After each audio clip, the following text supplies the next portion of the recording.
দেখ তুই বেইমানি করলে আমিও বেইমানি করবো কিন্তু। তুই অলরেডি বেইমানি করছিস, তুই আর বাকি কি রেখেছিস? ও আচ্ছা, লাভ হলে তোমার আমার আর লস হলে শুধু তোমার। বোকাচোদা পাইছো আমারে। আমি বলেছিলাম তোকে ফেসবুক থেকে অর্ডার করতে। সেটা আমার ব্যাপার, ফেসবুক কেন, সুইগি জোম্যাটোতেও অর্ডার করতে পারি। তুই বলেছিস ঘড়ি যখন অর্ডার দিচ্ছিস তখন আমারও একটা দিয়ে দে, বলেছিলি কিনা? হ্যাঁ বলেছিলাম, কিন্তু আসেনি তো। আরে যেটা এসেছে সেটার দামটা তো দে।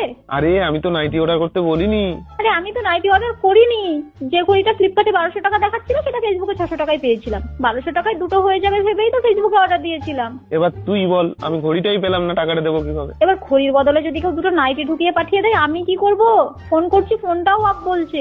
বেশ তো ভালোই, তুই পর ওইগুলো। না, দুটো নাইটি একসাথে কিনে পড়ার মতো সামর্থ্য আমার নেই। তুই তোর ভাগেরটা নিয়ে যা, 300 টাকা দিয়ে যা। আমি নাইটি নিয়ে কি করবো? আমাকে গিফট করবি? দেখ রেখে তো আমিও নিতে পারি, কিন্তু পরের জিনিসের উপর বিন্দু মাত্র ইন্টারেস্ট আমার নেই। তাই টাকা দিয়ে নাইটি নিয়ে যা। একবার খুলে দেখে দর্জির কাছে নিয়ে যাবি, সাইড গুলো একটু খাটো করাবি, তারপর সুন্দর করে প্যাকিং করে আমাকে গিফট করবি। তাও মানবি না যে ঘড়ি না নাইটি অর্ডার দিয়েছিলাম? গুরুদেব বলেছেন দিতে মন যাচ্ছে দাও, কিন্তু বাসের জাত বলে দিও না।